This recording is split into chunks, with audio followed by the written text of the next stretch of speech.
The fisherman's daughter finds a millionaire unconscious. What happens next will shock you. Thunder crashed and lightning split the sky as waves towered over the luxury speedboat. Brian Carter gripped the wheel, his knuckles white, each breath a desperate gasp against the storm's fury. This wasn't supposed to end like this, another failed attempt to escape his suffocating life of wealth and expectations. Through the chaos, a small fishing boat appeared, cutting through the violent waves. A young woman stood at its bow, her dark hair whipping in the wind, eyes locked on his sinking vessel. As his boat capsized and the cold Pacific waters claimed him, their eyes met for a brief moment.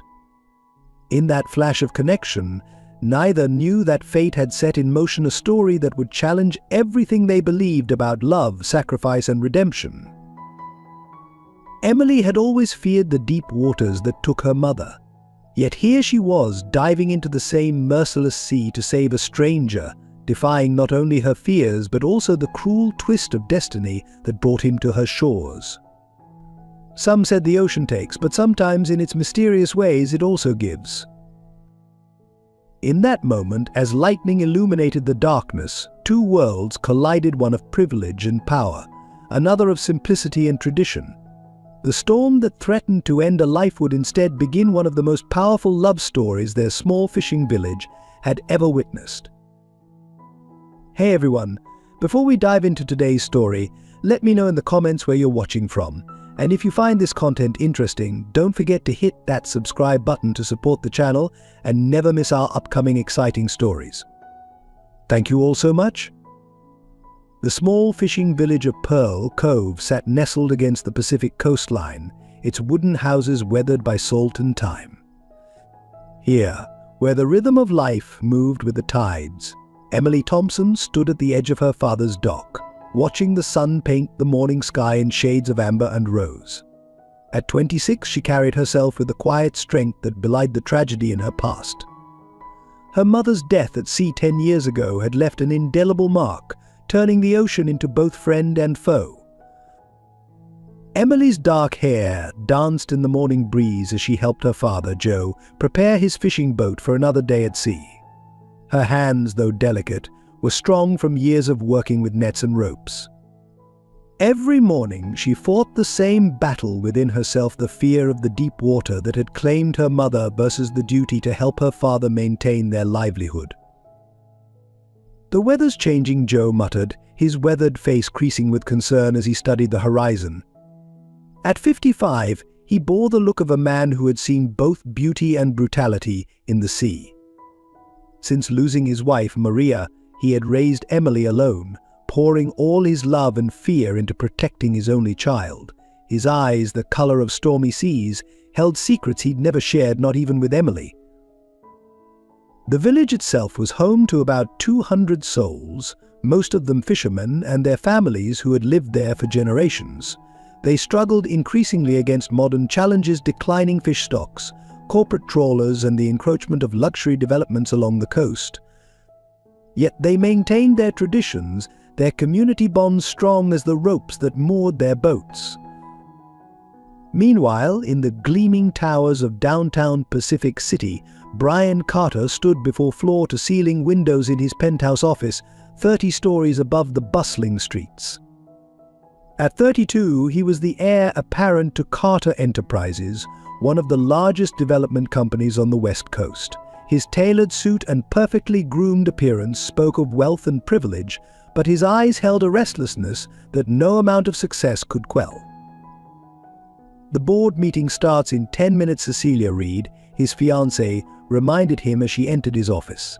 She was everything the corporate world expected of a power couple's other half: beautiful, sophisticated, and ambitious. Their engagement had been arranged as much by their family's business interests as by any romantic inclination. Yet lately, Brian had begun to question everything about this carefully constructed life. William Carter, Brian's father, ruled Carter Enterprises with an iron fist. His reputation for ruthless business decisions was legendary, though few knew the pain that drove him. 30 years ago, he had loved a woman from a small coastal village, but had chosen ambition over love. That decision had shaped him into the man he was today, successful, powerful, and ultimately alone despite his second marriage and family. Cecilia watched Brian with growing concern. She loved him in her way, but lately had sensed his increasing detachment.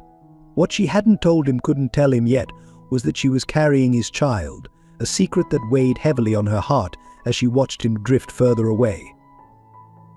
Back in Pearl Cove, Joe Thompson harbored his own secret. He had recognized the Carter name in the newspapers, in the corporate dealings that threatened their village. He knew more about the Carters than he had ever shared with Emily, including the truth about William Carter's past connection to their family, a connection that had indirectly led to his wife's death.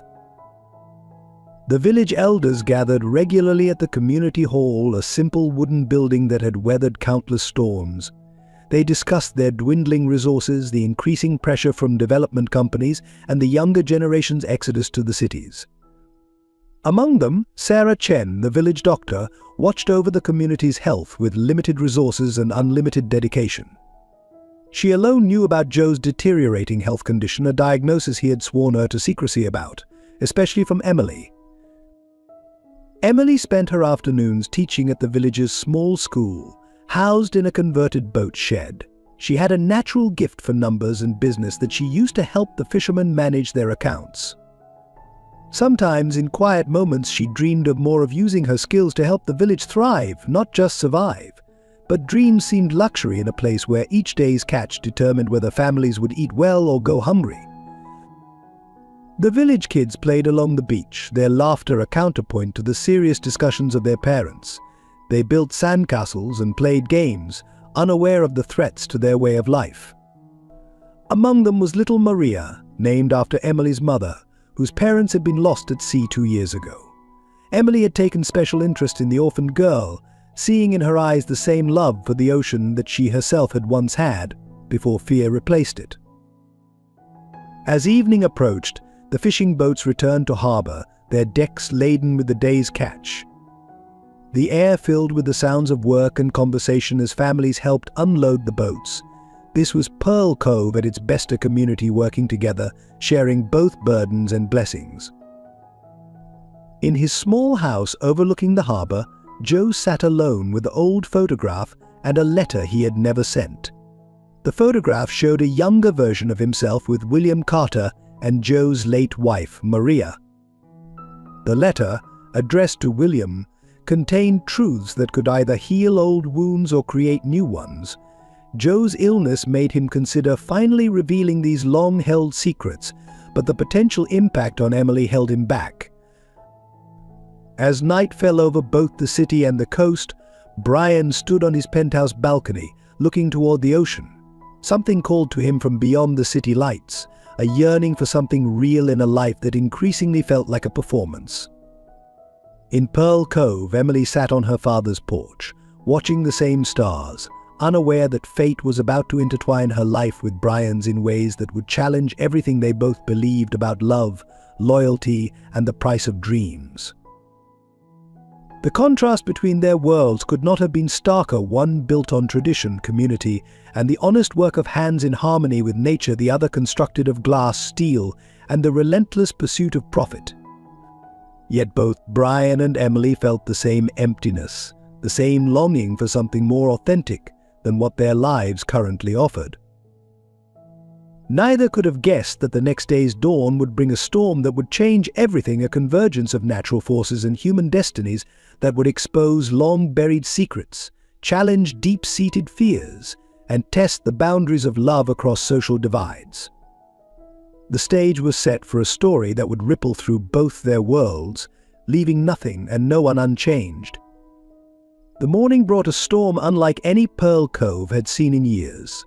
Dark clouds rolled in from the horizon, transforming the usually peaceful Pacific into a churning mass of gray-green waves. Emily stood at her window, watching the weather deteriorate with growing unease. Something about this storm felt different, ominous. Miles away, Brian Carter's speedboat cut through the increasingly choppy waters. The argument with his father still rang in his ears. "The village has to go, Brian. Progress doesn't wait for sentimentality." William's words about the planned resort development had been the final straw. Brian needed space, needed air, needed to escape, if only for a few hours. He hadn't checked the weather reports. The boat's radio crackled with warnings he chose to ignore.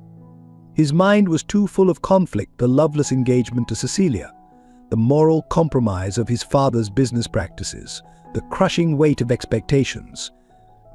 The further he got from the city, the harder the wind blew and the higher the waves grew.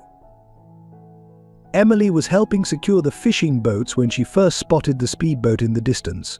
"Someone's out there," she called to her father. Joe squinted through the rain, his face darkening with concern. "Fool's going to get himself killed," he muttered, but Emily was already moving toward their rescue boat. "No," Joe grabbed her arm. "You're not going out in this. Not after your mother." His voice cracked with old pain. But Emily pulled away, her heart pounding with a mixture of fear and determination. "I can't let someone die, Dad.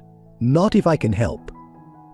The same words her mother had spoken a decade ago, before the sea took her. The events that followed seemed to happen in slow motion. Brian's boat, caught in the storm's fury, fought against waves that grew increasingly monstrous. A massive swell lifted the vessel, and for a moment it hung suspended against the dark sky. Then came the crash. Emily's small rescue boat pushed through the turbulent waters, each wave a battle against her own terror. She saw him in the water, a man in expensive clothes, struggling against the current. Without thinking, she dove in. The cold hit her like a physical blow, but she forced herself forward. Their hands met in the chaos. Emily's fingers locked around his wrist as another wave crashed over them.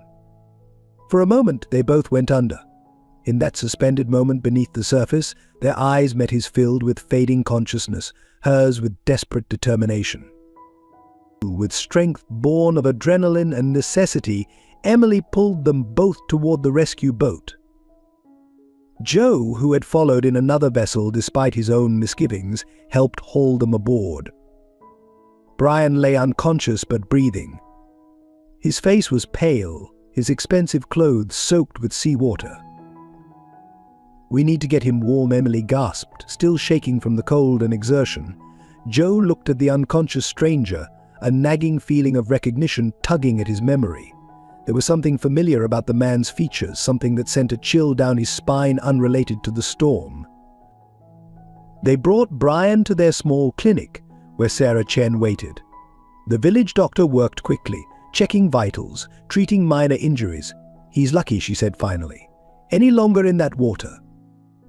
She left the sentence unfinished, but Emily understood.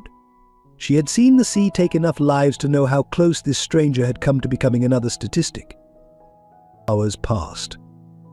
The storm raged on outside while Brian lay unconscious in the clinic's single bed. Emily sat beside him, watching his chest rise and fall, wondering about the mysterious man she'd pulled from the waves.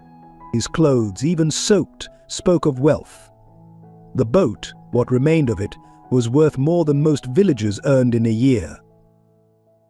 Joe paced the clinic's small waiting room, his face troubled. He had seen the business card in the man's wallet, Carter Enterprises, the same company threatening to buy out their village for some luxury resort. The same company owned by William Carter, the man whose past actions had indirectly led to his wife's death. Now his son lay in their clinic, saved by the daughter of the woman his father's decisions had helped destroy. When Brian finally stirred, his first sensation was confusion. The room was simple, clean but basic. Sunlight filtered through gauzy curtains, and somewhere nearby he could hear waves breaking on the shore. His head throbbed, and his memories were fragmented, disconnected. "You're awake," a soft voice drew his attention.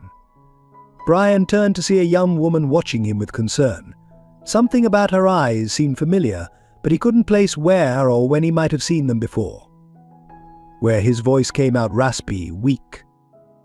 "You're in Pearl Cove," Emily explained gently. "Your boat capsized in the storm."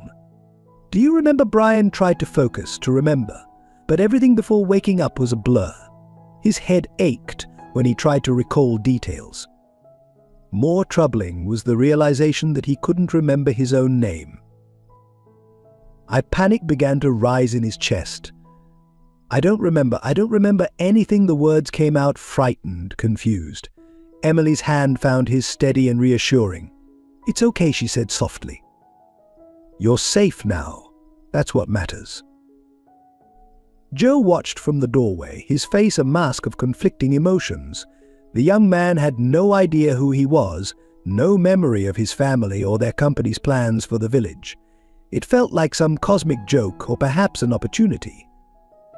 But as he watched his daughter comfort the confused stranger, he saw something that worried him more than any corporate takeover, the beginning of an attachment that could only lead to heartbreak. Sarah Chen confirmed what they already suspected: retrograde amnesia, likely temporary, caused by the trauma and near drowning. His memory should return gradually, she explained. But there's no way to know how long it might take. He needs rest, care, and patience. Emily volunteered to help care for their mysterious patient. Despite her father's objections, she felt responsible for the man she'd pulled from the sea. There was something vulnerable about him now, something that called to her protective instincts. As days turned into weeks, Brian slowly recovered his strength, though his memories remained elusive. He learned to help with simple tasks around the village, his hands growing calloused from work they had never known before. The villagers accepted him with cautious kindness, though some, like Joe, maintained a careful distance. Neither Brian nor Emily could have known that this was just the beginning, that the storm had set in motion events that would challenge everything they thought they knew about themselves and each other. As Brian's identity remained a mystery, two urgent searches were underway: William Carter's increasingly desperate hunt for his missing son, and Cecilia's private investigation, spurred by a secret she couldn't keep much longer.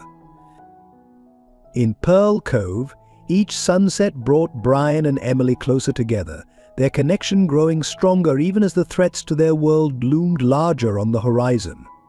The sea that had nearly claimed his life had given him a second chance, but at what cost, and for how long, remained to be seen. As autumn settled over Pearl Cove, the village transformed into a tapestry of muted colors and misty mornings. Brian, still known only as the stranger to most villagers, had found an unexpected rhythm in this simple life. His hands, once soft from office work, now bore the calluses of honest labor.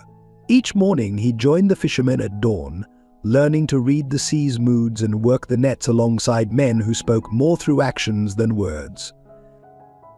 Emily watched his transformation with growing fascination. Gone was the confused, vulnerable man she'd pulled from the waves. In his place stood someone who seemed to belong to their world, despite his obvious differences. She caught herself studying him, when he wasn't looking the way his shoulders had broadened from physical work, how his smile came more easily now, free from the weight of memories he couldn't recall. "You're getting better at this," she remarked one morning, watching him mend a net with surprising skill. They sat on the dock, the early sun warming their backs as they worked. Brian looked up, his hands pausing over the intricate knots. "I have a good teacher," he replied, and something in his voice made Emily's heart skip. But Joe observed their growing closeness with increasing concern. His cough had worsened, though he hid it well. During his last visit to Sarah Chen, the diagnosis had been clear: advanced lung cancer, likely from years of smoking. "You need treatment," Sarah had insisted. Treatment they couldn't afford in a city hospital they couldn't reach. Joe kept this secret close, watching his daughter fall for a man whose true identity could shatter their world. The turning point came during the Harvest Festival, a traditional celebration where the village gathered to share food, music, and stories. Brian had helped organize it, showing an unexpected talent for bringing people together and solving problems. The evening air filled with laughter and the smell of grilled fish as children played between tables laden with food. Emily wore a simple blue dress that belonged to her mother, her dark hair loose around her shoulders. When the music started, Brian found himself drawn to her like a tide to shore. "Dance with me," he asked, holding out his hand. Joe watched from the shadows as his daughter stepped into the arms of a man who could be both her salvation and destruction. As they danced, something stirred in Brian's memory, fragments of another life, another world of polished floors and orchestral music. But these glimpses felt hollow compared to the warmth of Emily in his arms, the authenticity of the villagers' celebration around them. "Sometimes," Emily said softly, "I think you were meant to find us." To find me, the words hung between them, heavy with meaning. Brian's response was to pull her closer, breathing in the salt air scent of her hair. The moment shattered when Joe collapsed, his cough finally overtaking him. The music stopped abruptly as people rushed to help. Brian reached him first, his training from a life he couldn't remember kicking in as he helped the older man breathe. But that night changed everything. Sarah Chen finally revealed Joe's condition to Emily, whose world seemed to crumble around her. The treatment he needed would cost more than they could ever hope to earn from fishing. "I'll find a way," Brian promised her as she cried in his arms on the beach. "We'll find a way together." He didn't know why, but something told him he had the means to help if only he could remember who he was. Meanwhile, in Pacific City, William Carter's search had intensified. Cecilia, showing more frequently now, used her own resources to track Brian's last known movements. She had her own reasons for urgency. The baby she carried was beginning to show, and questions were being asked in their social circles. Back in Pearl Cove, Brian's business instincts began to surface, though he didn't recognize them as such. He started organizing the Fisherman, suggesting ways to cut out middlemen and sell directly to restaurants. His ideas, combined with Emily's natural head for numbers, began to show results. The village's income slowly improved. But with each small success, more of Brian's past seemed to scratch at the edges of his consciousness.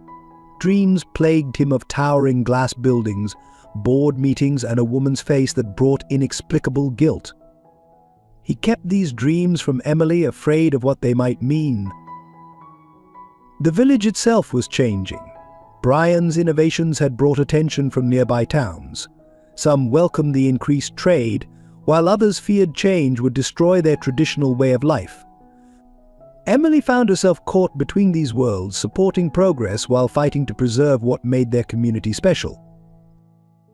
Joe watched it all unfold with a mixture of pride and fear. His daughter had bloomed under Brian's influence, showing leadership qualities he'd never noticed before. But his illness was progressing, and with it came the weight of secrets he'd carried for too long. One evening, as Brian helped him with his fishing gear, Joe made a decision. "There's something you should know," he began, but before he could continue, a sleek car appeared on the coastal road, the first harbinger of a world about to collide with their own. Emily found Brian that night on their favorite spot on the beach. Without words, she sat beside him, their shoulders touching. The moon cast a silver path across the water, and for a moment they could pretend the world consisted only of this: the sound of waves, the warmth of each other's presence, the promise of something deeper than either dared name. "Whatever happens," Brian said finally, "whatever I remember or don't remember, this is real." He turned to face her, his eyes reflecting moonlight and certainty. "You're real." Emily's response was to kiss him, a gesture as natural as breathing. In that moment, both felt the shift from friendship to something more profound, from caring to love. Neither knew that this moment of perfect understanding would soon be tested in ways they couldn't imagine. As they walked back to the village hand in hand, the lights of another car appeared on the coastal road. This time it carried William Carter himself, his face set with determination as he finally tracked down his missing son. The quiet night air held its breath, waiting for the collision of worlds that would change everything. In the village clinic, Joe coughed blood into a handkerchief and made peace with the decisions that had led to this moment. In Pacific City, Cecilia packed a small bag, having made her own decision about what truth and love really meant. The stage was set for revelations that would test not only Brian and Emily's growing love, but the very foundations of everything they believed about family, loyalty, and the price of happiness. The peaceful turning point of their romance was about to transform into something far more complex and challenging than either could have imagined. William Carter stepped out of his luxury sedan, his polished shoes incongruous on the rough gravel of Pearl Cove's main road. The sight of his son, tanned and wearing simple fisherman's clothes, stopped him in his tracks. Brian was helping unload a fishing boat, laughing with the locals as if he'd lived there his whole life. Brian Williams' voice carried across the harbor, sharp and clear as a bell. The sound triggered something in Brian's mind, a cascade of fractured memories that made him stumble. Images flashed through his consciousness: board meetings, luxury apartments, arguments about corporate responsibility, and most strikingly, a face he now recognized: his father's. Emily, standing beside Brian, felt him tense. She watched as color drained from his face, his hand finding hers for support. "Do you know him?" she whispered, though something in her heart already knew the answer. Before Brian could respond, another car pulled up, a sleek black SUV, from which emerged an elegant woman whose designer clothes seemed as out of place as William's suit. "You can't just hide here forever." Cecilia's voice trembled with emotion as she approached. Her hand instinctively moved to her stomach, now visibly swollen with child. The gesture wasn't lost on Emily, whose grip on Brian's hand loosened as realization dawned. The memories hit Brian like physical blows: his engagement to Cecilia, the family business, his father's plans for Pearl Cove. Everything he'd forgotten came rushing back with devastating clarity. He looked at Emily, seeing the hurt and confusion in her eyes, and felt his world splitting in two. Joe watched from the doorway of his house, his face grim.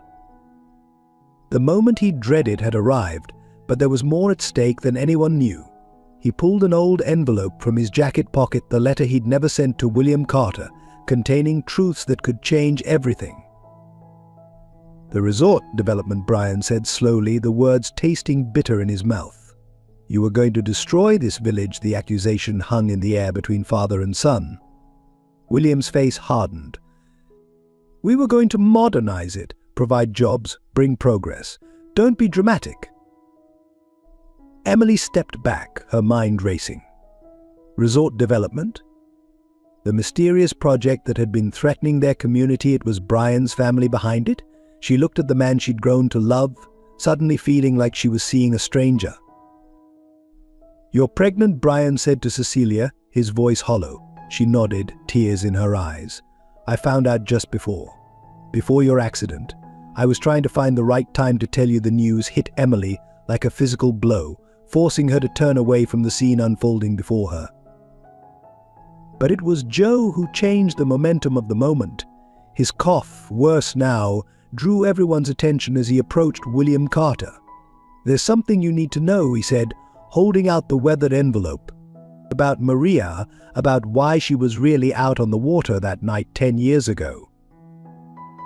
William's face changed as he took the envelope, recognition flickering in his eyes. Maria, the name seemed to carry weight: history. Emily watched in confusion as her father faced the powerful businessman. "But my mother," she asked, "what does she have to do with any of this?" Joe's hands trembled as he began to speak. The secret he'd carried for a decade poured out. Maria had discovered documents proving Carter Enterprises was illegally dumping waste near the fishing grounds. She'd been gathering evidence the night her boat went down, the night of the storm that took her life. "She was trying to protect us all." Joe's voice broke. "And someone made sure she never made it back." His eyes fixed on William, who had grown pale reading the contents of the envelope. Brian watched his father's reaction, seeing the truth written in every line of his face. "Did you know?" Brian demanded. "Did you know about this?" William's silence was answer enough. The man who had raised Brian to value profit above all else had been involved, however indirectly, in the death of Emily's mother. But there was more to come. As the group stood in shocked silence, Sarah Chen arrived with urgent news. Joe's latest test results had come back. His condition was worse than they'd thought. Without immediate treatment, he had months at best. The revelations seemed to pile on endlessly: Brian's true identity, Cecilia's pregnancy, the truth about Maria's death, Joe's failing health. Each new piece of information widened the gulf between the world of Carter Enterprises and the simple life of Pearl Cove. Emily felt her world spiraling. She turned to Brian, her voice barely a whisper. "Were you ever going to tell me? If your memory hadn't come back, would you have just let us fall in love while your company destroyed everything we have?" The pain in her eyes cut deeper than any corporate battle Brian had ever faced. Meanwhile, the village had gathered, drawn by the commotion. They watched as their community's drama unfolded, years of tension between progress and tradition playing out before them. The fishermen who had taught Brian their ways now looked at him with betrayal in their eyes. Cecilia moved forward, her pregnancy making her movements careful. "Brian," she said softly, "I didn't come here to force you back. I came because you deserve to know about your child. But seeing you here, seeing how you've changed..." She paused, looking around at the village. "Maybe we all need to rethink what matters." The environmental damage caused by Carter Enterprises wasn't limited to the past. William's development plans included dredging that would destroy the fishing grounds completely. Brian, now remembering his corporate training, understood the full implications.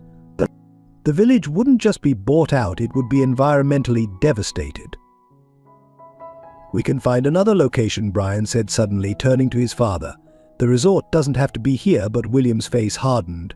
"The contracts are signed. The machinery arrives next week. This isn't just about one small village anymore." Joe's coughing grew worse, and Sarah Chen helped him sit. Emily was torn between her father's immediate needs and the larger threat to their community. Brian watched her internal struggle, knowing he was partly responsible for her pain. There might be a way. Cecilia spoke up unexpectedly. Her time as Brian's fiancée had given her intimate knowledge of Carter Enterprises' operations. The environmental impact studies, they weren't properly done. If that information got out... William turned on her sharply. "You'd risk everything? Your future? Our child's future?" But Brian saw something in Cecilia he'd never noticed before, a strength that went beyond corporate ambitions. In the midst of this confrontation, Emily had been quietly working on her laptop, reviewing the village's financial records. Her business acumen, combined with Brian's corporate knowledge, had revealed something significant. The fishing community's sustainable practices and direct-to-restaurant program had turned Pearl Cove into a model of ecological responsibility. "We're more valuable as we are," she announced, drawing everyone's attention. "The data proves it. Sustainable fishing, traditional methods, community-based tourism, we're already profitable. Destroying this village won't just be an environmental crime, it'll be a financial mistake." The numbers didn't lie. Emily's management of the village's resources, combined with Brian's innovations, had created something unique. Traditional knowledge merged with modern business practices in a way that could be replicated in other coastal communities. William Carter, for all his faults, was still a businessman. He studied the financial reports with growing interest. The profit margins were impressive, the growth potential even more so. But more than that, he saw something in his son's face he'd never seen before: purpose. As the sun began to set over Pearl Cove, casting long shadows across the harbor, the group continued their discussions. Solutions began to emerge: a partnership instead of a takeover, preservation instead of destruction, growth that respected tradition. Joe watched it all unfold, his illness momentarily forgotten as he saw his daughter stand her ground against corporate power. The fishing village he'd fought so hard to protect was transforming, but perhaps not in the way anyone had expected. Cecilia, seeing the passion with which Brian defended his new home, made her own decision. "The baby will know its father," she said quietly to him. "But not as my husband. You belong here, Brian. I see that now." The development plans would need to be completely revised. The village would need investment, but on its own terms. Most importantly, the truth about Maria's death would need to be addressed, not just for justice, but for healing. As night fell over Pearl Cove, The various players in this drama found themselves at a crossroads. Old wounds had been opened, but with them came the possibility of real healing. The village's future hung in the balance, but for the first time, all parties were working toward a solution that might benefit everyone. Brian and Emily stood at the edge of the dock, where their story had begun. "I'm still angry," she said honestly. "But I'm also proud of what we've built here." He took her hand, understanding that trust, once broken, would take time to rebuild. The sea stretched before them, dark and infinite, holding both memories of loss and promises of tomorrow. In its depths lay the truth about Maria's death, in its waves the future of Pearl Cove, and on its shores a love story that had transformed everyone it touched. The challenges ahead were significant: Joe's health, corporate restructuring, environmental restoration, and the complex relationships between all involved. But as the stars began to appear above Pearl Cove, there was a sense that something new was possible, a future that honored the past while embracing change. The village lights reflected on the water, a constellation of hope in the gathering darkness. Tomorrow would bring more challenges, more decisions, more opportunities to choose between profit and principle. But for now, in this moment, the sea that had nearly claimed one life had given birth to countless new possibilities. The tension in the Carter Enterprises boardroom could be cut with a knife. Brian stood before the board of directors, his fisherman's tan a stark contrast to their corporate pallor. Behind him, projected on a massive screen, were the damning environmental reports about the company's past activities in Pearl Cove. "What you're proposing is corporate suicide," Thomas Reynolds, the senior board member, spat out. "Abandoning the resort project? Converting it into some kind of sustainable fishing village preservation program? Have you lost your mind?" Emily sat quietly in the back of the room, feeling out of place in her borrowed business suit. She watched Brian stand his ground, marveling at how he straddled both worlds now, the corporate warrior and the village defender. Her father's latest medical reports weighed heavily in her bag, a constant reminder of what was at stake. "The numbers don't lie," Brian's voice carried the authority of someone who'd found his true purpose. "Our current plan would destroy not just the environment, but a sustainable business model that could be replicated across the coast. We have a chance to be leaders in ethical development, not just another corporation destroying communities for profit." William Carter sat at the head of the table, his face unreadable. The revelations about Maria's death had aged him, but they'd also awakened something long dormant in his conscience. He watched his son, seeing shadows of the young idealist he himself had once been, before ambition consumed him. The boardroom doors burst open as Cecilia entered, her pregnancy now prominent. "I have something you all need to see," she announced, placing a USB drive on the table. Every illegal dumping incident, every covered-up environmental violation, every bribed official, it's all here. The board erupted in chaos. "You can't do this," Reynolds shouted. "You'll destroy everything we built." But Cecilia stood firm, one hand protectively over her belly. "No," she said quietly. "We're protecting what matters most, our future." While the corporate drama unfolded in the city, Pearl Cove faced its own crisis. A massive storm was approaching, the worst in decades. Joe, despite his weakening condition, joined the other fishermen in preparing the village. They needed to secure the boats, protect the houses, and move the elderly to safer ground. Emily's phone buzzed with a text from Brian, board meeting explosive. "Coming home soon." Hold on, home, she thought. He'd called Pearl Cove home. But would there still be a home to come back to after this storm? The sky darkened ominously as the village battled against time. Joe's cough had worsened with the exertion, and Sarah Chen insisted he rest. "You're no good to anyone if you collapse," she argued, but Joe wouldn't hear of it. "My village needs me," he wheezed. One last time. The storm hit with biblical fury. Waves crashed over the seawall, winds howled through the village, and rain fell in sheets so thick visibility was reduced to mere feet. In the midst of chaos, Joe spotted something terrifying. A fishing boat had broken free from its mooring, with two teenage boys trapped aboard. Without hesitation, Joe headed for the rescue boat. Emily, seeing her father's intention, ran after him. "Dad, no!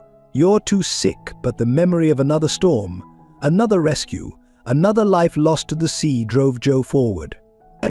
"I couldn't save your mother," he shouted over the wind. "I won't fail again." Brian arrived just as Joe and Emily were pushing out into the furious sea.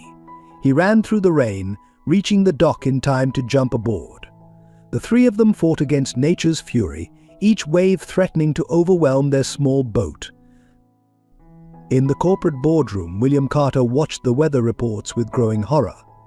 The storm that threatened Pearl Cove also threatened to expose old sins: the inadequate seawall his company had built, the environmental damage that had weakened natural storm barriers.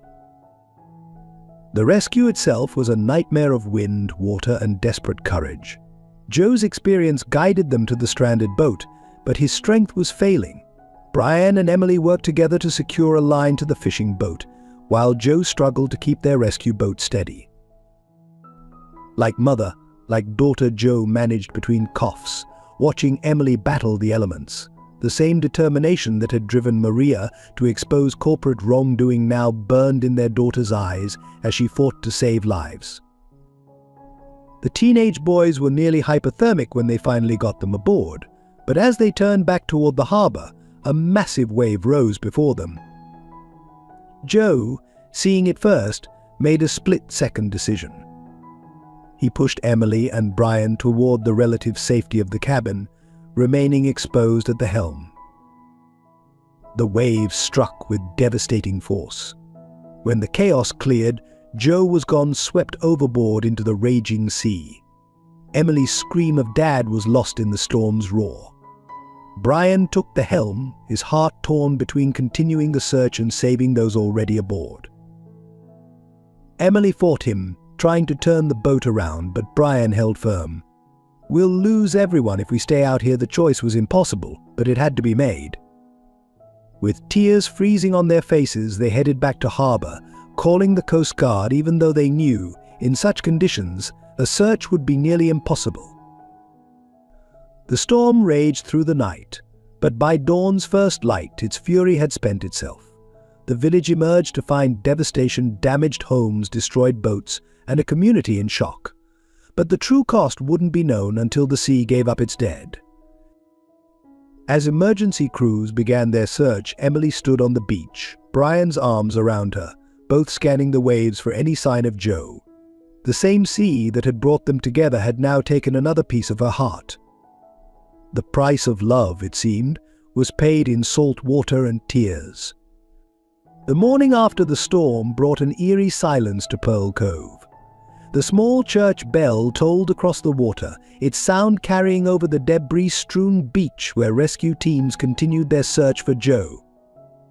Emily knelt in the wet sand, her fingers clutching her mother's old rosary, prayers falling from her lips in desperate whispers. The village chapel, though damaged by the storm, had become a gathering place for the community. Father Michael, who had served Pearl Cove for over 2 decades, opened the doors to those seeking shelter and solace. The wooden cross above the altar, weathered by years of sea air, stood as a silent witness to both tragedy and hope. Faith, Father Michael had said to Emily that morning, his kind eyes full of understanding, is believing even when the sea seems darkest. She clung to these words as the hours passed without news of her father. Brian stayed by her side, his own relationship with Faith complicated by recent events. The Coast Guard's announcement came as the sun reached its zenith. They had found Joe's jacket, torn and empty, floating near the rocks where Maria had died 10 years before. Emily's legs gave way at the news, and she would have fallen if not for Brian's support. The symbolism wasn't lost on anyone. The same waters that had claimed mother had now taken father. William Carter arrived as word spread through the village. He stood awkwardly at the chapel entrance, his usual corporate confidence stripped away by the weight of consequence. In his hand he held the old letter Joe had given him, the one containing the truth about Maria's death.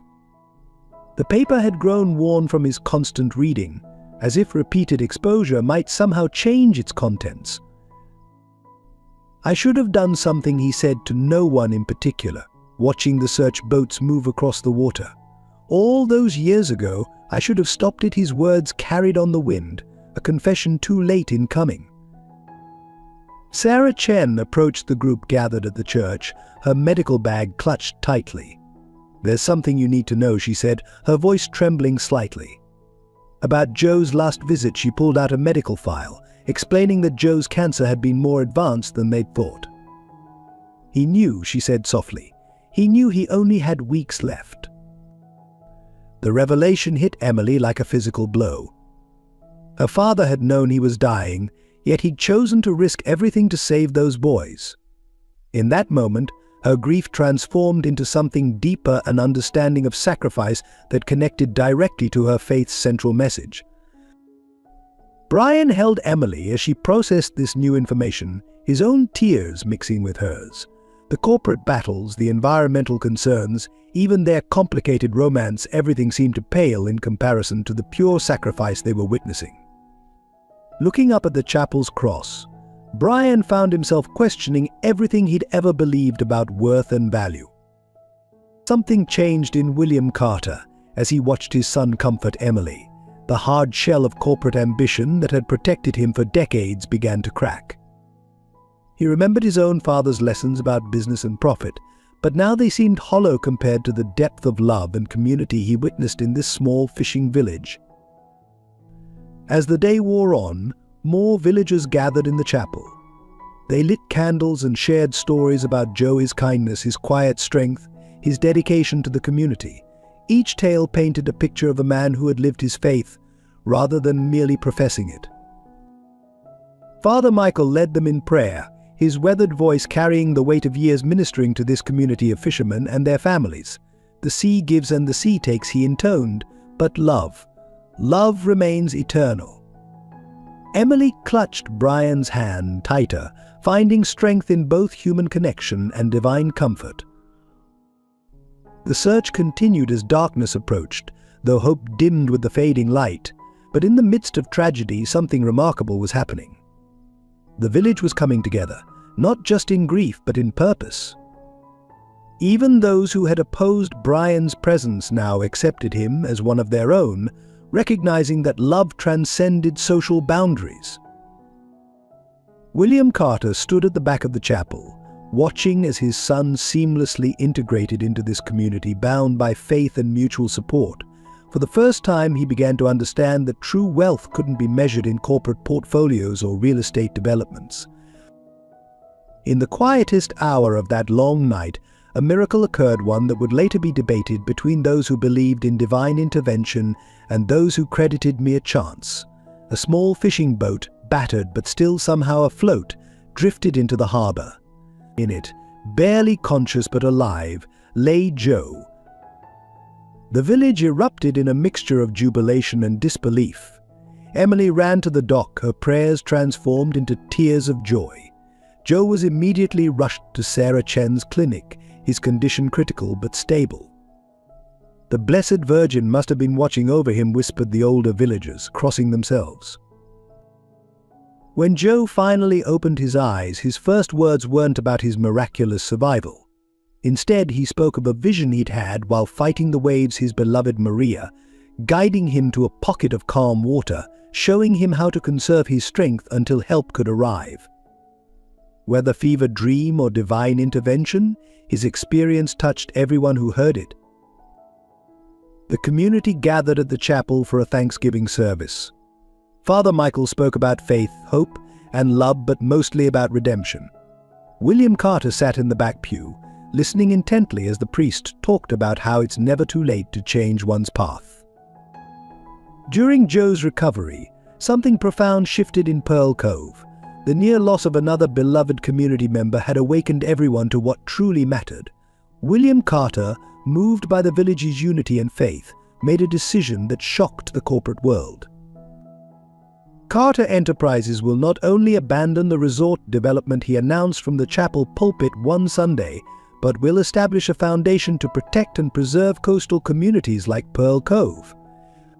His voice cracked as he continued, in memory of Maria, whose courage and sacrifice showed us the way.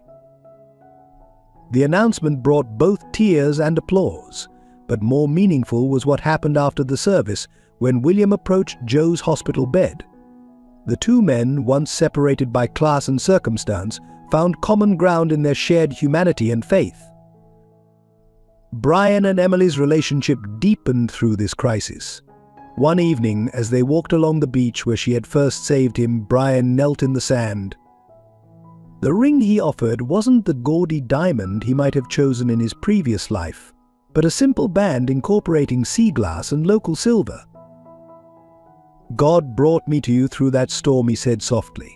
"Every day since has been a miracle." Emily's tears fell freely as she accepted, both of them feeling the presence of her mother in the gentle breeze that stirred around them. Joe watched their engagement from his recovery bed, peace finally settling in his heart. The truth about Maria's death had been exposed, justice would be served, and his daughter had found a love strong enough to bridge two worlds. Maria would be proud, he whispered to the evening star. Cecilia, who had chosen to remain in the city, sent her blessings along with unexpected news she had decided to name her child Maria, in honor of the woman whose story had changed so many lives. The gesture touched Emily deeply, healing wounds she hadn't known she carried. The village itself began to transform, not through corporate development, but through organic growth guided by faith and wisdom. The fishing cooperative expanded, traditional methods were preserved while embracing sustainable innovations, and Pearl Cove became a model for how progress and tradition could coexist. As summer approached, the chapel bells rang out for a different occasion, a wedding. Emily walked down the aisle on Joe's arm, her mother's rosary wrapped around her bouquet. Brian waited at the altar, no longer the corporate heir, but a man transformed by love and faith. Father Michael spoke of storms, both literal and metaphorical, and how faith guides us through them. "Love," he said, looking at the couple before him, "like faith, sees us through the darkest nights into the brightest dawns." The celebration that followed blended both worlds, corporate executives dancing with fishermen, city sophisticates sharing local delicacies, all boundaries dissolved in the joy of the moment. Even William Carter joined in traditional dances, his corporate stiffness forgotten. As night fell over Pearl Cove, the newly married couple stood on their favorite beach. The stars reflected on the calm sea, and a gentle breeze carried the scent of salt and hope. They had weathered their storm, their faith in each other and in something greater than themselves, proving stronger than any force that tried to tear them apart. The sea that had nearly claimed 2 lives had instead given birth to countless new beginnings. In Pearl Cove, where heaven and earth seemed to meet at the horizon, love had proven itself more powerful than wealth, faith more enduring than ambition, and the human heart more precious than any corporate empire. Joe, watching from the reception, smiled as he fingered his own worn rosary. "Thank you," he whispered, to both God and Maria, knowing that sometimes the greatest miracles come disguised as our greatest challenges. The sea breeze carried his words up to the stars, where they joined the eternal dance of faith, hope, and love that had guided their story from the very beginning. The revelation came on a quiet Sunday morning, as Pearl Cove was preparing for another day. Sarah Chen burst into the community hall, clutching a stack of old medical records she'd discovered while reorganizing the clinic's archives. Her hands trembled as she laid them out before Emily and Joe. "These are your mother's medical records from before she died," Sarah explained, her voice tight with emotion. "There's something here you need to see." The yellowed papers told a story that no one had known. Maria had been pregnant when she died that stormy night. Emily sat frozen, her world tilting on its axis once again. A sibling she'd never known about, lost to the same waters that had claimed their mother. Joe's face had gone pale, his hands gripping the edge of the table. "She never told me," he whispered. "She was protecting me from something." But there was more. Among the records was a letter, sealed and never sent, addressed to William Carter. With trembling fingers, Emily opened it, and her mother's voice reached across the years. "William, the child I carry is yours. That night we shared, when you came to warn me about the company's plans, created more than just complications. I know you're married, I know about your empire, but you deserve to know. I'm telling you this not to destroy your life, but because the truth matters more than comfort." The letter's revelation exploded through Pearl Cove like a thunderclap. Emily felt the ground shifting beneath her feet. William Carter wasn't just her father-in-law, he was potentially her biological father. The implications staggered everyone involved. Brian found her on their beach, staring out at the waves that held so many of her family's secrets. "Does this change anything?" he asked softly, though they both knew it changed everything. The woman he loved might be his half-sister, their love tainted by an impossible truth. William Carter arrived within hours of hearing the news, his corporate facade cracked wide open. He looked older, vulnerable, as he faced Joe across the kitchen table. "I never knew," he said, his voice raw. "If I had known about the baby." Joe's response surprised everyone. Maria knew what she was doing. She was protecting all of us from the truth, from the company, from ourselves. He pulled out another letter, one he'd kept hidden for decades. She left this for Emily, to be opened only if the truth about her father ever came to light. Emily's hands shook as she opened her mother's last message. The words inside would either destroy or heal, but they couldn't be unread. "My dearest Emily, if you're reading this, you've discovered the truth about William. But there's something else you need to know. The night of the storm, I wasn't just gathering evidence about the company. I was running away because I had just received test results confirming that Joe, the man who raised you, is your biological father. William and I may have shared a moment of weakness, but you were conceived in love with the man I chose to spend my life with." A relief flooded through the room like a physical force. Emily fell into Joe's arms, crying tears of joy and grief. Brian watched the scene unfold, his own relief evident in every line of his body. The love he felt for Emily wasn't tainted, it was pure and possible. William Carter sat heavily in a kitchen chair, emotions warring across his face. The child he'd thought might be his wasn't, but somehow that made his connection to Pearl Cove feel even more important. He had been given a chance to right old wrongs without the complication of blood ties. "The development plans," he said finally, "they weren't just about profit, I think. I think I was trying to hold on to something I thought I'd lost here, but I was going about it all wrong." The truth about Maria's final days had finally come to light, but instead of destroying relationships, it had strengthened them. The bonds between these people, forged through love and choice rather than mere biology, proved stronger than any secret. As the sun set over Pearl Cove that evening, Emily stood between the two fathers in her life, Joe, who had raised her with endless love, and William, who would become her father-in-law, bound by choice and redemption rather than blood. The sea breeze carried away the last weight of secrets, leaving behind a foundation strong enough to build a future on. Brian watched his fiancée with her family, understanding that sometimes the greatest gifts come wrapped in painful truths. The village had weathered another storm and emerged stronger for it. Tomorrow would bring new challenges, but today love had proven stronger than fate, and truth had set them all free. The storm that hit Pearl Cove on the evening of the environmental summit was unlike anything they had seen since the night Maria died. Dark clouds rolled in from the horizon, bringing with them winds that howled like ancient spirits seeking revenge. The timing couldn't have been worse. Representatives from major corporations, environmental agencies, and coastal communities had gathered to witness the signing of the Pearl Cove Protection Act. Brian stood at the podium in the community hall, his voice carrying over the growing wind. "This isn't just about protecting one village," he declared, watching as William Carter and the other executives shifted uncomfortably in their seats. "It's about setting a precedent for how development and tradition can coexist." Emily, seated beside her father, noticed the first signs of trouble. The harbor's warning bells began to ring, and fishermen rushed to secure their boats. Through the windows, she could see massive waves beginning to build. But it was the approaching ship that caught her attention, a massive cargo vessel, clearly struggling against the storm.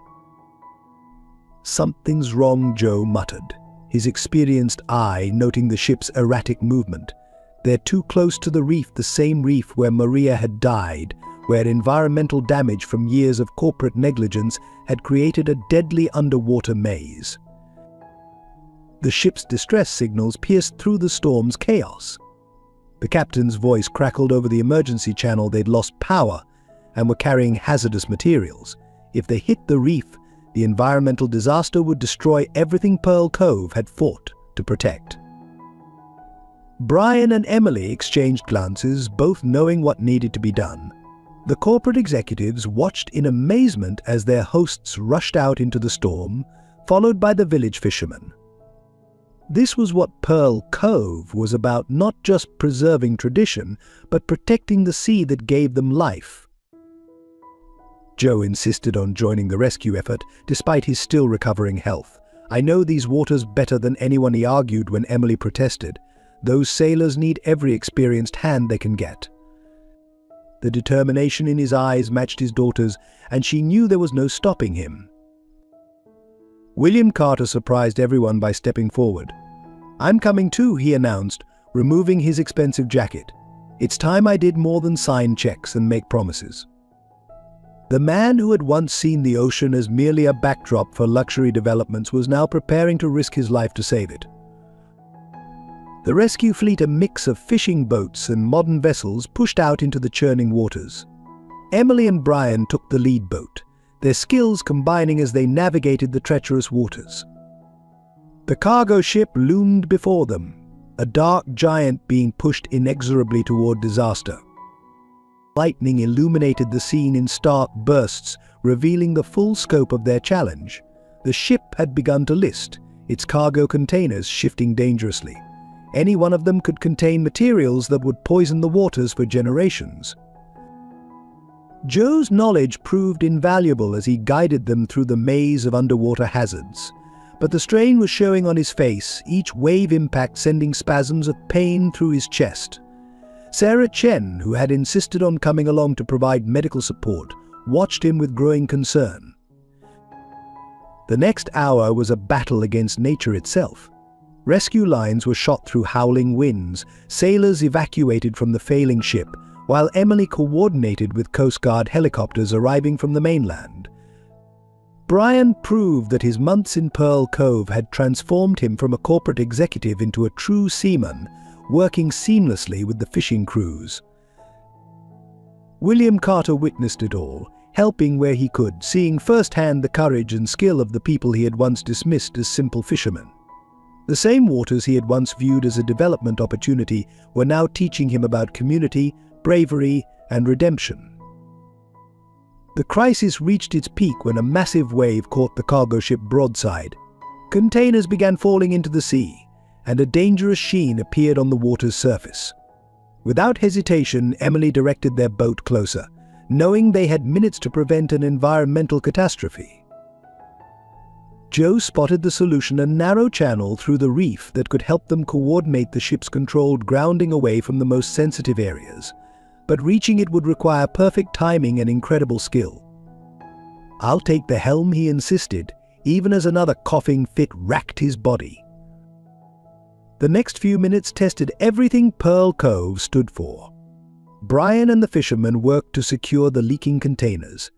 Emily coordinated with other boats to create a barrier against the spill.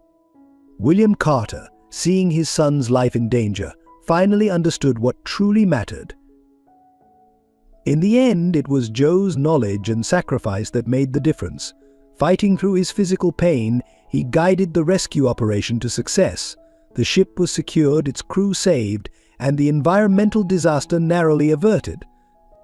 But the effort had taken its toll. Joe collapsed at the helm, his face gray with exhaustion. As the storm began to subside, Pearl Cove had changed yet again. The corporate executives who had come to sign papers had witnessed something beyond profit margins and environmental regulations. They had seen a community willing to risk everything to protect their home. The Pearl Cove Protection Act was signed the next day, not in the community hall but on the beach near the secured cargo ship. The corporate leaders, still wearing borrowed fisherman's gear, understood now that they were signing more than a document, they were becoming part of a legacy. Joe, watching from his hospital bed where Sarah Chen had insisted he remain, held Emily's hand as she described the signing ceremony. Their eyes met in understanding. Maria would have been proud. The sea that had taken so much from them had also given them a chance to protect everything they loved. Brian stood on the beach afterward, watching the salvage operations begin. The cargo ship would be removed, the reef would be restored, and Pearl Cove would continue to show the world how to balance progress with preservation. Emily joined him, their fingers intertwining as they faced the ocean that had brought them together. The storm had tested them all, but in doing so it had proven what Pearl Cove had always known, that the strongest structures are built not of concrete and steel, but of love, courage, and community. As the sun broke through the clouds, its light reflected off the waves like a promise of brighter days ahead. The afternoon sun cast long shadows across Pearl Cove when Cecilia's car pulled up to the community center. Her presence was unexpected. She hadn't been seen since releasing the environmental documents that helped save the village. But more surprising was who accompanied her, a distinguished-looking elderly man who bore a striking resemblance to Maria in Emily's old photographs. "My name is Antonio Torres," the man said, his voice carrying the weight of years and unspoken stories. "I was Maria's father, your grandfather." Emily felt her world shift once again. Her mother had always said her parents died before she was born. The revelation came with another twist. Antonio pulled out a worn leather portfolio, its contents revealing a truth that would change everything. "Your mother wasn't just gathering evidence about environmental violations that night," he explained. "She had discovered something much bigger, proof that Pearl Cove sits on land that legally belongs to our family."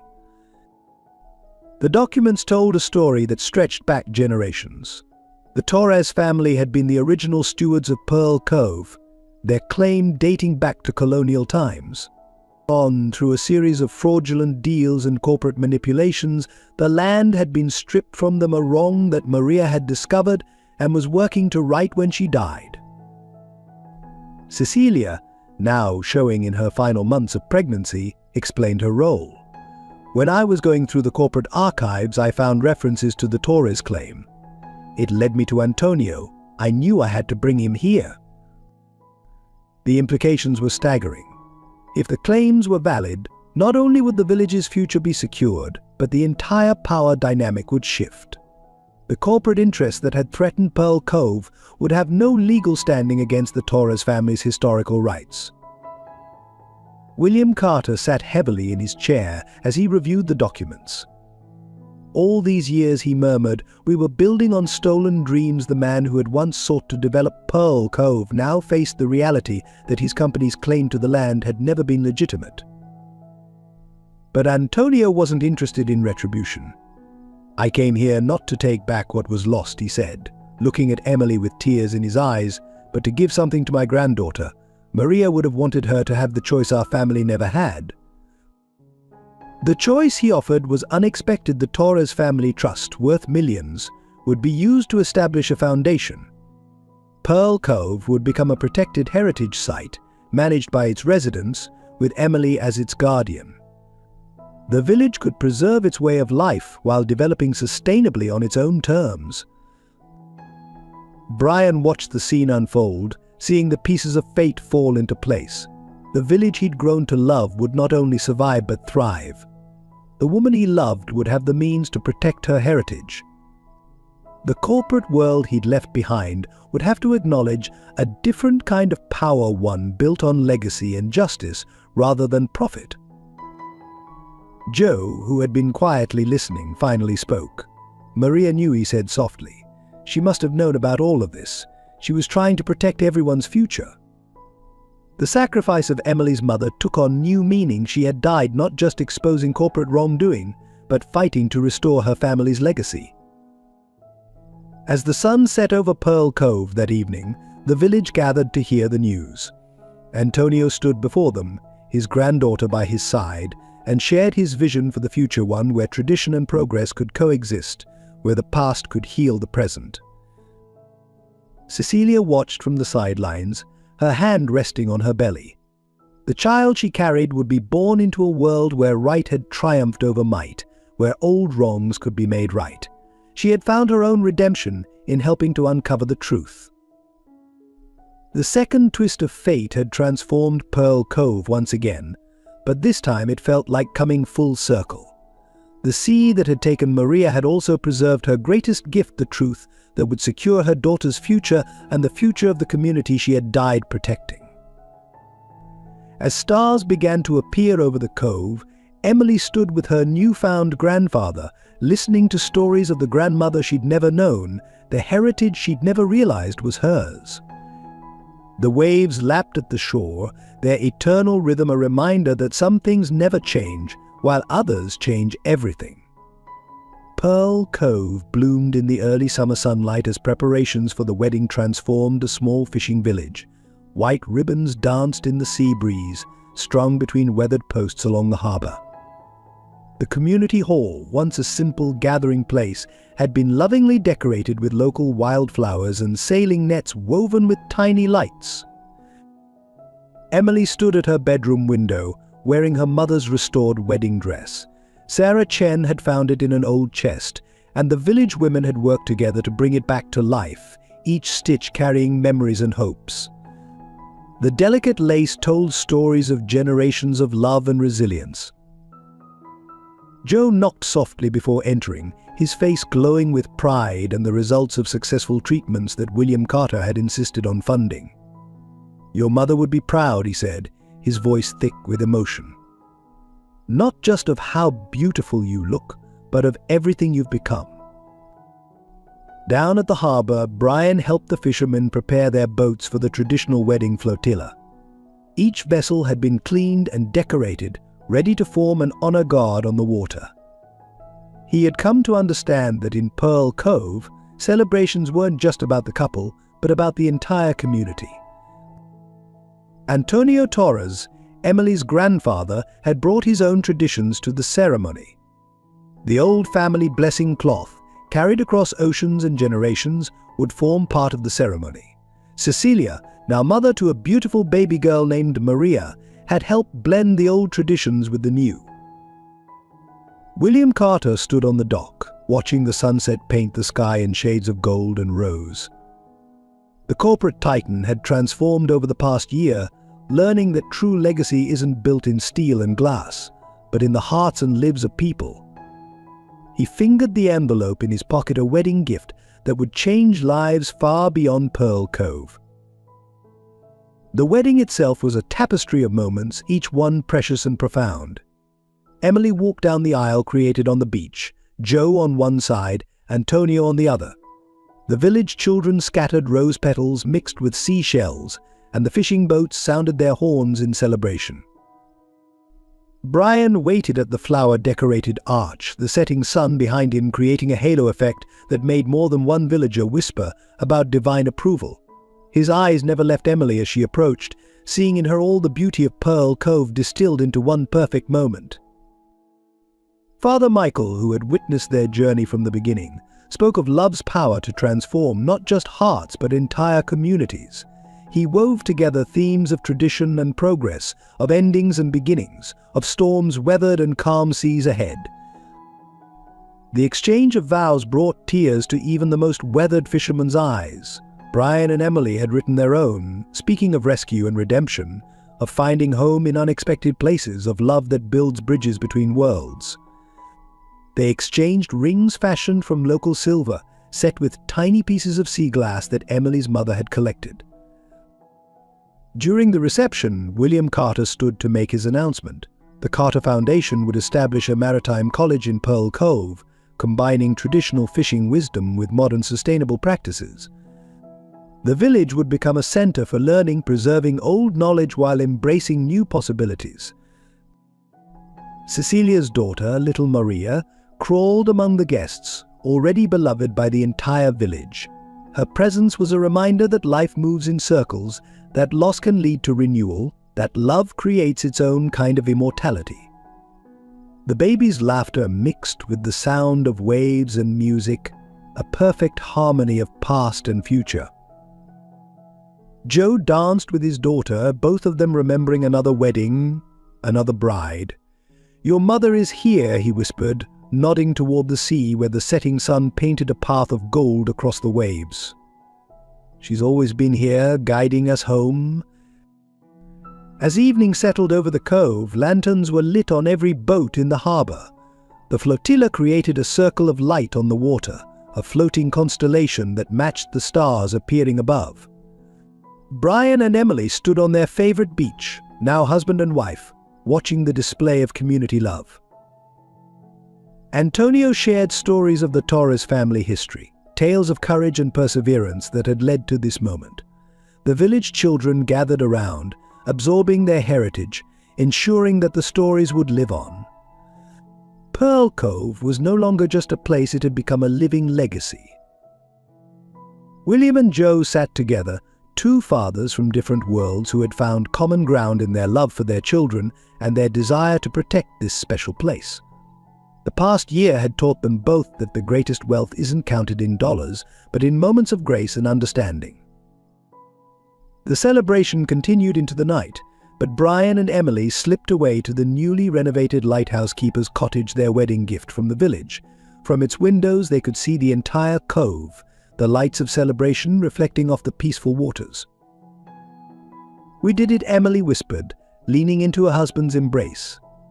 "We found a way to save everything that matters." Brian kissed her softly, understanding that their story was both an ending and a beginning. The sea that had brought them together now stretched before them, full of possibility. In the years that would follow, Pearl Cove would become known not just for its fish or its traditions, but for its example of how progress and preservation could walk hand in hand. The Maritime College would attract students from around the world, eager to learn the wisdom of generations of fishermen combined with sustainable practices. But on this night, none of that mattered. What mattered was the love between two people who had defied expectations and crossed boundaries. What mattered was the community that had supported them, the family they had built, the future they would create together. As the last lanterns flickered on the water and the stars shone brilliantly above, Pearl Cove settled into a peaceful quiet. The sea whispered its eternal lullaby, carrying the hopes and dreams of all who called this place home. In the end, it wasn't just a wedding, it was a testimony to the power of love to transform everything it touches, to build bridges between worlds, to create something beautiful from life's storms. And so the story of Pearl Cove continued, written in the hearts of those who lived there, carried on the waves that had brought them all together, and echoing in the laughter of children who would grow up knowing that some places in this world are truly magical, not because of any supernatural power, but because of the love and dedication of the people who call them home. Love isn't just about grand gestures or perfect moments. It's about the courage to dive into stormy waters to save someone you don't know. It's about a father fighting terminal illness to protect his daughter's future. It's about a mother who sacrificed her life not just for justice, but to secure her child's tomorrow. Sometimes our greatest storms bring us our greatest blessings. Brian had to lose everything: his memory, his wealth, his status, to find his true self. Emily had to face her deepest fears of the sea that took her mother to discover her greatest love. Joe had to confront death to truly embrace life. Life's most precious gifts often come wrapped in our deepest pain. The sea that took Maria ultimately brought healing to Pearl Cove. The corporate world that threatened to destroy their home became the means of its preservation. The truth that could have torn them apart only made their bond stronger. Parents make sacrifices their children will never fully understand. Maria died protecting not just her community, but a future she would never see. Joe fought cancer silently, putting his daughter's happiness before his own pain. Even William Carter, for all his flaws, had to lose his empire to find his humanity. Sometimes home isn't a place, it's a feeling, a community, a purpose. Pearl Cove wasn't just a fishing village, it was a testament to the power of human connection. In a world that prioritizes progress over preservation, it proved that the richest traditions are those written in the heart. Love doesn't just heal, it transforms. It turned a corporate heir into a humble fisherman, a grieving daughter into a community leader, a ruthless businessman into a protector of tradition. It proved that no matter how dark the night, love can light the way home. The most beautiful endings often grow from our most painful beginnings. Every wave that threatened to destroy Pearl Cove ultimately made it stronger. Every secret that could have divided them became a bridge to deeper understanding. Every loss opened the door to something precious being found. We are all more than our past, more than our mistakes, more than our fears. Emily was more than her mother's tragedy. Brian was more than his family's expectations. Joe was more than his illness. Together, they proved that when we have the courage to love deeply, we find the strength to overcome anything. In the end, life's greatest miracles aren't in grand gestures or dramatic moments, they're in the quiet courage of hearts that refuse to give up, in the strength of communities that stand together, in the power of love to heal what seems broken beyond repair. Pearl Cove teaches us that sometimes we must lose everything to find what truly matters. That forgiveness can bridge any distance. That love, like the sea itself, has depths we never fully understand until we're brave enough to dive deep. And perhaps most poignantly, it reminds us that those we've lost are never truly gone. They live on in the lessons they taught us, in the love they gave us, in the courage they inspired in us. Like Maria's spirit guiding Joe home through the storm, their love continues to light our way forward. In your own storms, remember Pearl Cove. Remember that the same waves that threaten to drown us can carry us home. Remember that at our deepest wounds can become our greatest gifts. Remember that love, true love, changes everything it touches, not by force, but by faith, hope, and the courage to believe in something bigger than ourselves. For in the end, we are all part of each other's stories, all connected by the same tides of love and loss, all capable of being both the rescued and the rescuer. And perhaps that's the most beautiful truth of all, that in saving each other, we save ourselves. If this story touched your heart, please support our channel by subscribing, sharing with loved ones, and giving us a like. Your comments about Pearl Cove's journey mean the world to us. Want to know what happens next? Let us know in the comments below. Your support motivates us to create more heartwarming stories that remind us of love's transformative power. Together, let's build a community of storytelling.